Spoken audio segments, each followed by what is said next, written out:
if you encountered an obstacle, two things happen at the same time, and one is that your movement forward to your specific goal or sets of goals is blocked. But the second thing that happens is you're faced with a mystery, and the mystery is this thing wasn't supposed to exist, but it does exist. So what implication does that have for everything I think? And that's very, very hard on people. They do not like that at all, and no wonder, because it's the constrained chaos that's underneath everything, inhibited by your contextual knowledge, that suddenly popped its head up into your world. It's like the shark in the movie Jaws, which is of course a mythological story. It's exactly that, and it's exactly what that movie signified. A safe vacation paradise, all of a sudden threatened by some subterranean thing that can pull you down and that destroys the peace and the harmony of that particular community. It's a dragon story, it's a hero myth, it's the story that people have been telling forever. So and what you can think of that thing that reemerges, that shark that rises up from the depths, or that whale, or that dragon, or that predator, or the foreign invader for that matter, or the barbarian. They all fit into the same category.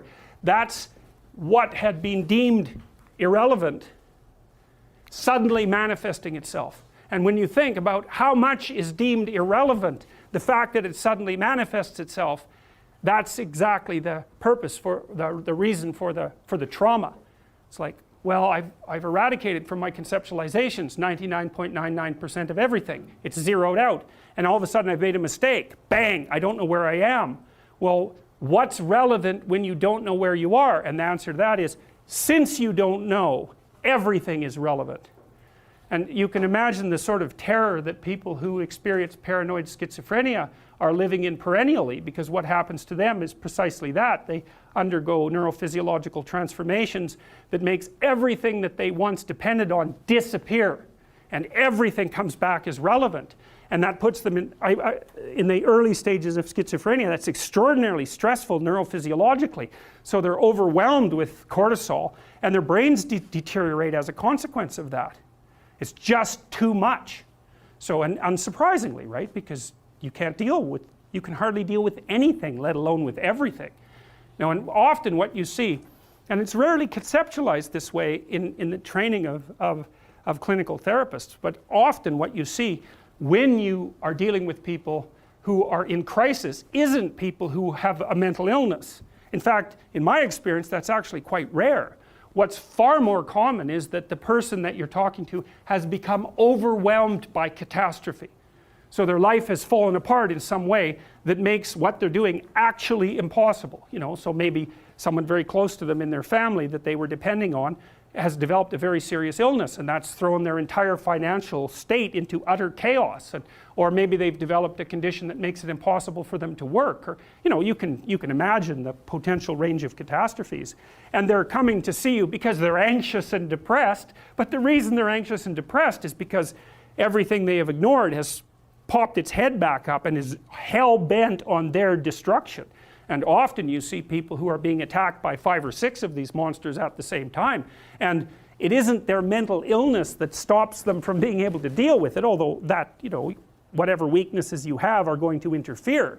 It's the fact that what they're facing is no damn joke, and if you were facing it, you'd feel exactly the same way.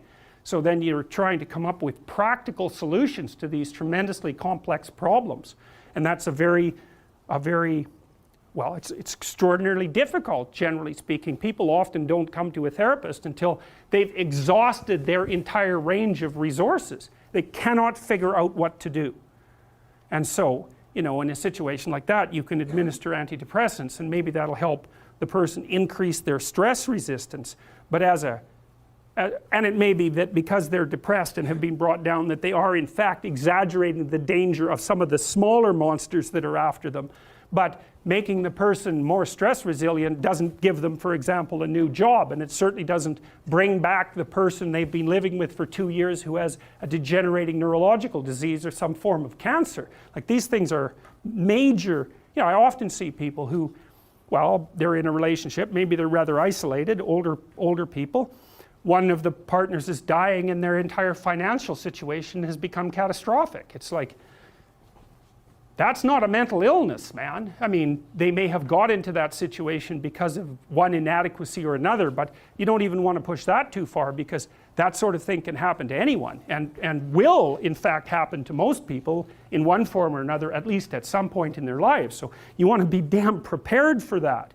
You want to be prepared for that, because it's bitter and harsh and anxiety provoking and painful. But if you're not ready, then it's also hell. And often you can stop things from becoming hell, even though you can't stop them from being bitter and painful and anxiety provoking and all of that. You can at least delimit the catastrophe enough so that it doesn't permanently bring you and the people around you down. And that's not so bad, right? That's a hell, or at least it's a lot better than the alternative.